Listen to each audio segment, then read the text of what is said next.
Jesu Kristu inkosi, bazalwane. Siyambonga kakhulu uNkulunkulu ngosuku olusha asipha lona. Udumo kuNkulunkulu kweliphezulu. Asimbone omunye singamlinganisa naye, ake sikhuleke. Baba, egameni likaJesu Kristu waseNazaretha, udumo lukufanele, lungolwakho nesibongo. Nkosi, zifanele wena. Akekho omunye uNkulunkulu ongalinganiswa nawe. Akekho Nkosi obengafaniswa nawe mfana. Siyabonga Baba wethu ongcwele, wena odalile izulu, wadala umhlaba, wadala nakho konke okukuwo. Lithi izwi lakho konke kukhala kuwe, kufumana ukudla kwakho. Baba wethu ongcwele, ubani besingamlinganisa nawe? Ubani besingamfanisa nawe? Ubani fane? Ngisho isikhathi ziyakulalela. Ilanga liphuthi njengalokho washo emandulo, kanye nenyanga ibusuka iphuthi, ngoba Nkosi wena washo. Sibona ukukhanya, sibona ubumnyama. Kwasho wena ngezwi lakho. Udumo lukufanele nesibongo. Nkosi, zingezakho. Sizofunda izwi lakho Baba wethu ongcwele, njengalokhu siphile lolu suku, ukuthi njalo sihlangane sikhulume ngey'ndaba zakho. Baba wethu ongcwele, siza kuwe-ke ukuba ukhulume nathi. Siyathoba, siyalalela ngamunye ngamunye, endaweni ngendawo la usitshale khona. Silalela wena, sizwe lakho izwi. Asinaye omunye uNkulunkulu ngaphandle kwakho. Ingalokho-ke Nkosi, sicela wena ukuthi ukhulume nathi nangaso lesi sikhathi. NgoJesu Kristu ophilayo, biyela izwi lakho Nkulunkulu wethu, lenze umsebenzi njengalokhu ushilo ezwini lakho ukuthi akuyokuphindela emuva, naganya nalinye lingawenzanga umsebenzi. Siziletha kuwe-ke Nkosi, namanje ngoKristu Jesu inkosi yethu. uJesu Kristu inkosi, amen. Siyambonga kakhulu uNkulunkulu wethu, bazalwane, osinakekelayo, ohamba nathi indlela yonke, asihole ngeso size singasuki endleleni yakhe. Namhlanje-ke bangcwele, sizofunda izwi laphaya kuJeremiya chapter 34, siqale kufunda kuverse 15 size siyoma kuverse 17. Izwi nje leli esengibathe ngiyaligwema liyabuya, shuthi lona uNkulunkulu afuna sikhulume ngalo namhlanje. Sizoqala ukufunda abazalwane. Siqala ukufunda kuverse 15, kufundeka kanje. Nina seniphendukile namuhla, nenza okulungile emehlweni ami, ngokumemezela ukukhululeka kube yilowo nalowo kumakhelwane wakhe. Nenza isivumelwano phambi kwami endlini ebizwa ngegama lami. Kepha seniphendukile futhi nalihlambalaza igama lami. Nabuyisa kwaba yilowo nalowo isigqila sakhe, yilowo nalowo isigqilakazi sakhe, enanizivumele ukuba zihambe, zikhululeke ngokuthanda kwazo, nazithobisa ukuba zibe izigqila zenu nezigqilakazi zenu. Ngalokho usho kanje uJehova uthi, nina aningilalelanga ukuba nimemezele ukukhululeka, kube yilowo nalowo kumfowabo, yilowo nalowo kumakhelwane wakhe. Bhekani, sengiyanimemezela ukukhululeka, usho uJehova. Nginikhululele inkemba, nesifo, nendlala. Nginenze ukuba nihlupheke embusweni yonke yomhlaba.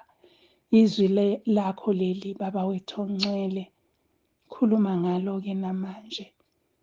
uJesu Kristu inkosi, amen. Bazalwane, nanti izwi esifundiswa lona namhlanje. Uma ngabe uzoyiqala ekuqaleni le ndaba, uzothola indikimba yayo. Manje masingayiqala ekuqaleni, kungashona ilanga, isikhathi singaba sincane. Kodwa ukuyisamarayiza nje, ukuyiqoqa, uNkulunkulu wayebasola abakwa-Israyeli, wayesethi abakhulule izigqila zabo.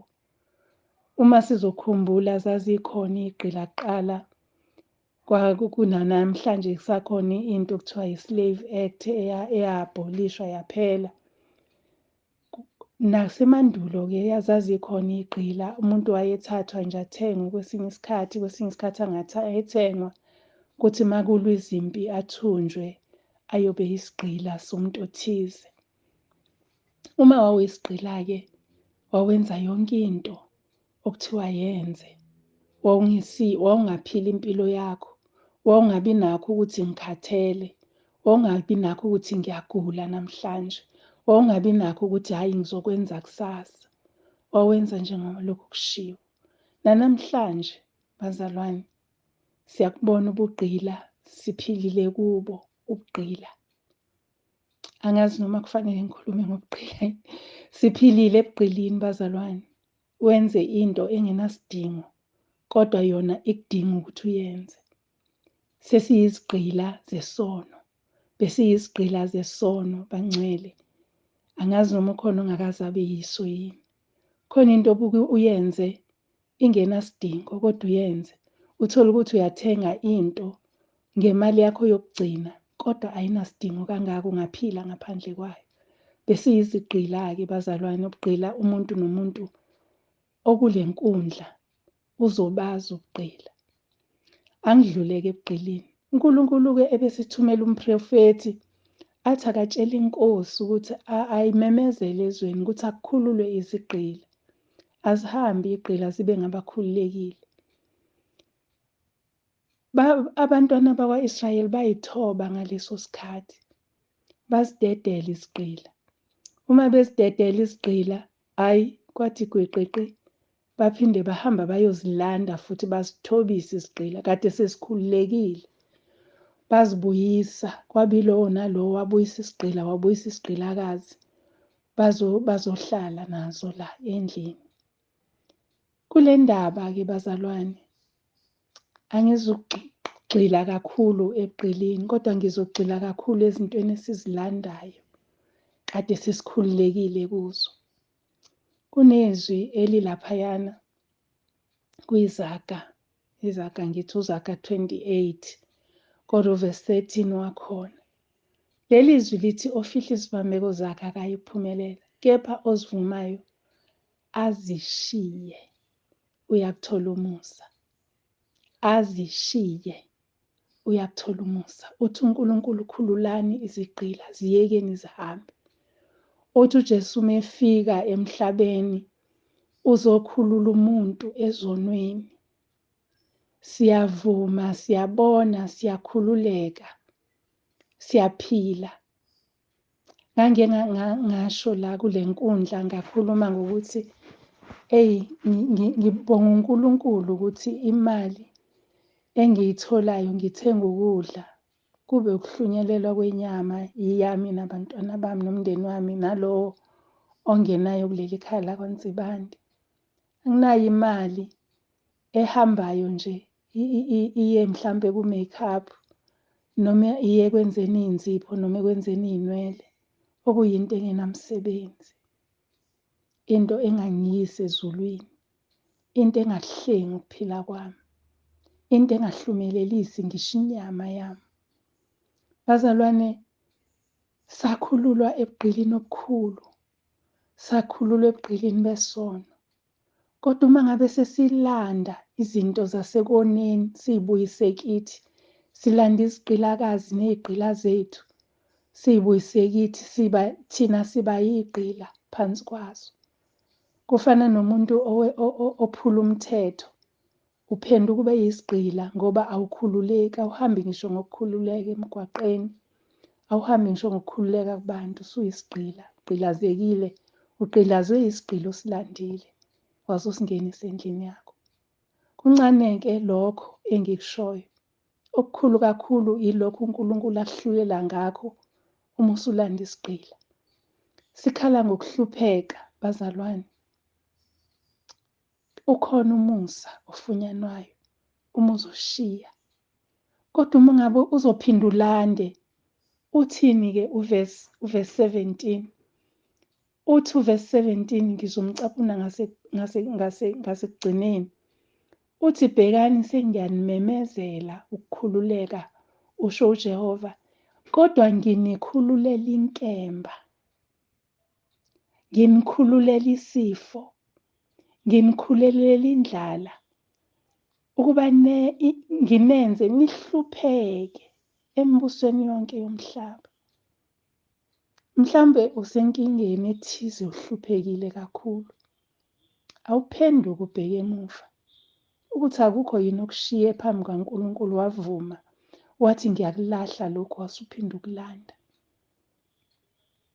Awukubheke ukuthi ezintweni zonke obuzithembisile uNkulunkulu, akukho yini la usuphenduke khona. Zase ziyakushaya, zakunetha. Bathi abantwana kulesi sikhathi ziyakhala-ke manje, ngoba wena umthembisile uJehova endlini yakhe. Heyi, ingithusile le ndaba. Ngithe uma ngibheka ukuthi uNkulunkulu uthi endlini yami, wayekade ethe imizimba yethu iyithempeli lakhe, iyindlu yakhe, imizimba yethu. Silandeni sayifaka, sibuyiseni ayixoshile kuthina. Ngathuthumela bazalwane, mina-ke ngathuthumela ngathi, Nkosi yami, angaze ngihlupheke umhlaba wonke. Ngibathe ngithi ngqunga la ngihlushwe, ngithi ngqunga la ngihlushwe, ngibalekele ensindisweni ngihlupheke, ngibalekele ekukholwe ekusonteni ngihlupheke. Bazalwane, asithembisi kuJehova bese siyaguquka. Ozivumayo azishiye, ufumane umusa. Ngimangele-ke bangcwele, mase ngiyiswa lapha encwadini yezenzo. Izenzo chapter 3 verse 19 kuya 20. Chapter 3 verse 19 kuya 20 yezenzo uthi, ngalokho phendukani niguquke ukuba kuhlangulwe izono zenu, ukuze kufike izikhathi zokuhlunyelelwa, izikhathi zokuhlunyelelwa ezivele ebusweni benkosi nokubithuma uKristu Jesu enimiselweyo. Kusho ukuthi uma ngabe bazalwane sishiya, senza njengalokho sithembisile kuNkulunkulu, sizohlunyelelwa. Kusho ukuthini ukuhlunyelelwa? Kuvuselelwa ithemba. Kubuye izinto, uzwe abantu bezwe, abaprofethi bamanga bethi sizibuyisa izinto zakho. Angeke zibuye izinto zakho yibuyiswe umuntu. Izinto zakho zizobuya ngoba uvume washiya, ebese uNkulunkulu akuhlumelelise, ebese ufumana umusa, ebese uyaphila. Bese kunqandeka lesi siqalekiso uNkulunkulu asesibekile ukuthi uhlupheke yonke indawo la uhamba khona.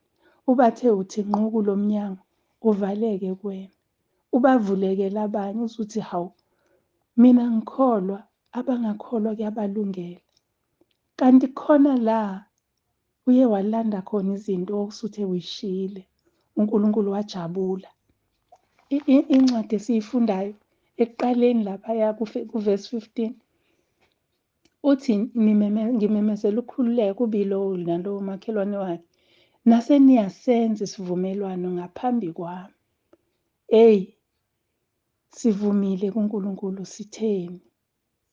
Silandelani pho bazalwane? Yini sizilandele lokhu kuhlupheka okukhulunywa ngakho lapha kuverse 17? Ake siqaphele, ake sixwaye. Uma wenza isivumelwano, akungabi bikho okuzokudidisa.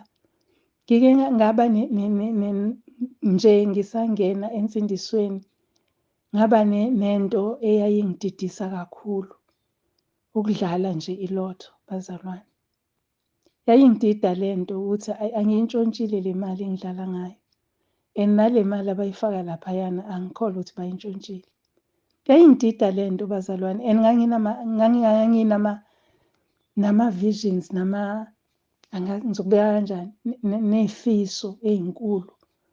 Sasiqala umsebenzi, sidinga imali eningi yokwenza ukuqala nje umsebenzi, senze indlu. Ngadideka. uNkulunkulu emuhle, uma ethi ngiyakhola ngeso, wangihola uNkulunkulu ngeso, azavuleka amehlo ami. Ngabona ukuthi hhayi, uNkulunkulu akafuni ukuthi uthi gqamu uyithole usuphumelele kakhulu. Okokuqala lokho. Okwesibili laphaya, ngisho ey'dlula nakuliphi i-althari iy'mali ziyangena, ziyadidiyelwa. Okwesithathu, ngizozihola nazo lezo zalawo ma-althari, ziza nani kimi? Avuleka amehlo ami. Kade sengilokhu nginemibuzo. Ngafunga ngathi, Nkosi, angikuthatha noma yini eza ngokushesha kimi. Leyo za kimi leyo obungambele yona. And-ke asikaze sizwe ukuthi kwaJesu kuza kalula izinto. Ngoba kwanaye uqobo wahlupheka emhlabeni engenacala. Kungawethu amacala aphezu kwakhe. Bazalwane, inde indaba yakaNkulunkulu. Ibiza ukuthi sihlale sijule. Uma wenza isithembiso, hlale esithembisweni osenzile kuNkulunkulu, ngoba ezakhe iy'thembiso ayikaze zaguquka. Ungasho ukuthi hawu kwase kuba kude kangaka kwami. Linda ngokwethembeka. U-Abraham esinikezwe yena ezwini, waze wafa engakaliboni izwi lesithembiso. Elibukela kude laphaya. Singobani thina esifuna ukusheshe sifike ey'ntweni, esifuna ukunethezeka, esifuna ukubonakala singcono, esifuna ukubonakala sisey'ntweni, sisemshungwini wabantu abasey'ntweni, esifuna ukubonakala sisey'ntweni, sidla ematafuleni aphambili aphezulu, sidla ney'khulu, sirabha ama-shoulders ethu nabantu abaphezulu ngisho nakuyipolitiki. Besingobani? Ingani uJesu ukhuluma intobeko? Ingani uJesu uthi zithobeni, imina engiyoniphakamisa. Futhi akakuphakamisi singakafiki isikhathi sakhe. Uphakamisa ngesikhathi esifaneleyo. Bazalwane, angazi ngiyaphi lapho. Ngisekutheni ake sizivume sizilahle, sizishiye, singazilandi. Ngoba uma sesizilandile kunosizo olukhulu. Lithi elinye izwi khona la angisakhumbuli ukuthi likubani. Lithi uma ngabe umoya omubi ephuma kumuntu, uyahamba, aphinde abuye azohlola, ayifice indlu yakhe la ade ehlezi khona, isi-clean. Kodwa uma ngabe umlindisi angengagadile, uzongena lo moya, usubuya nabanye, uzohamba ulanda abanye ababi kunawo. 7 times worse kunaye. Okuphindaphindeke kasikhombisa okubi kunaye. Bangene bonke bahlalela kuwe. Bese uba isishayo emhlabeni. Ube yinto engafunwa njengalokhu leli zwi lisho likufakazela. Ukuthi niyohlupheka ezizweni zonke. Akukho la niyomukeleka khona. Uma kushiwo izizwe-ke kushiwo impilo in general. Kusho ukuthi uma ngabe uvalekelwa umnyango, izovaleka yonke. Uma kade ngilinganise, udayisa amagwinya ethengwa, bese uthi angi-ede nama-sandwiches athengwe nawo. Uma usubuyela emuva esivumelwaneni osenze noNkulunkulu, akuzukuthengwa ngisho ama-chips yobo yakho ezobe i-cheaper kunakho konke okudayisayo. So asiqapheleni bazalwane, asixwayeni. Siyaxwayiswa namhlanje ukuthi asishiye. Uma ushiya usuphindela uyolanda isigqilakazi, usibuyise endlini yakho. Uzilandele wena umoya ababi, ubangenise. Ngesikhathi umgqilaza lo uma ngabe sikhuluma nje-ke ngokwenyama-ke ukuthi isigqila sangampela umuntu, uyamgqilaza-ke. Wenza yonke into okufanele ngabe uyayenza. Wenza kahle yini kuNkulunkulu? Okay-ke la asikhulumi-ke ngalokho. Sesikhuluma nje ngokuthi ubaphatha kanjani abantu abakusizayo. Angikho-ke lapho. Ngisekutheni ulande izinto uNkulunkulu athi ehlukana nazo. Wazibuyisa kuwe. Lindela-ke. Lindela-ke lokhu akushoyo kuvesi 17. Ngale kwalokho khala unomusa ulungile. Uthi uma uvuma ushiya uzokwenzela umusa. Uyowuthola umusa. Umusa-ke uyotholwa wena ngoba uvumile washiya. Kodwa uma ungavumanga washiya, kukhulu kuyeza. Uthi-ke uthi uyokuhlumelelisa uNkulunkulu, uthi wena nje okwakho ulindele isikhathi zokuhlunyelelwa. Uyabona ukuthi awusalinde lutho olubi, awusalinde lutho olubuhlungu, awusalinde inhlupheko, kodwa ulinde iy'khathi zokuhlunyelelwa. Noma ngabe uyabuza ubuhlungu, kodwa unethemba lokuthi siyeza isikhathi sokuhlunyelelwa kwami ngoba ngisebenzile. Uthi uDavide enzile isono, wawuthola umusa, kodwa wabuza ubuhlungu kuqala. Ingane eyayizalelwe yashona, esenxusile wancenga. Bazalwane, yilo lelizwi engifisa ukuthi sikhulekele phezu kwalo namhlanje. Inkosi yomusa ayinibusise nisazindla ngalo. Nifunde-ke bazingcwele, nifunde yonke indaba, nifundisise izwi likaNkulunkulu liqonda ngokulifunda. Futhi uyalizwa, uNkulunkulu uyakucacisela ngalo uma uzokhuthalela ukufunda. Asikhuleke. Baba, siyabonga izwi lakho egameni likaJesu Kristu waseNazaretha. Khuluma ngalo, licacise kulowo nalowo. Khipha, Nkosi, iy'gqilakazi esiyilandile ney'gqila esizilandele zona. Zixoshe ey'mpilweni zethu ukuba sithole ukukhululeka thina uqobo. Siphe-ke Nkosi, njengalokho ubusidalele. Wena uyamdala umuntu, mbekele indlela yokuphila. Silande uma sidukile. Nkosi, njengalokho kwakuyicebo lakho ukusibuyisa. Siyabonga Nkosi izwi lakho. Iba nabantu bonke-ke Nkosi, abanye bayabeka iy'hlobo zabo namhlanje, bayayilanda kusasa, bayabeka kule weekend. Abanye babeka phakathi nesonto. Nkosi, induduzo ephelele kuwe. Akekho omunye okwazi ukufinyelela enhliziyweni ngaphandle kwakho. Sikunike udumo-ke Nkosi. Ngenelela ezimeni zonke, sikhulekele iphasika. Baba wethu ongcwele, sikhulekele izwi lakho ngephasika. Sikhulekele ukukhumbula iy'nhlupheko zakho Nkosi Jesu. Sizibone ekuphileni kwethu, silungise. Nkosi, singakubetheleli indodana Nkulunkulu wethu thina uqobo kulesi sikhathi, kulesi sizukulwane. Sho njalo-ke Nkosi laphaya uma usifundisa ngesidlo senkosi, uthi abanye bayazibethelela indodana yakho. Bona uqobo Nkulunkulu wethu, sihlangule nakuleso sono. Siyacela Baba wethu ongcwele, singakwenzi, sibheke ephasikeni, fake iminingi entsha. Hhayi iminingi yokujwayela, kodwa iminingi eshoyo ukuthi kwenzekani size sibe lala sikhona. Siyabonga Nkosi. Babiyela abazalwane bephuma behlakazeka bebheke ey'nkonzweni ey'hlukene. Babiyele ngamunye ngamunye ekhazimula. Nkulunkulu wethu, inkazimulo yakho ibakhave kulezo y'nkonzo abakuzona. Labo ababiziwe ngecebo lakho. Siyakucela lokhu ngokubonga. Siyazi ukuthi uNkulunkulu ophendulayo. uJesu Kristu uyinkosi. Amen. Nkosi yomusa ibe nani bangcwele. Size siphinde sihlangane lapho-ke sesiqalile indlela yasesiphambanweni. Nkosi yomusa ibe nani. Amen.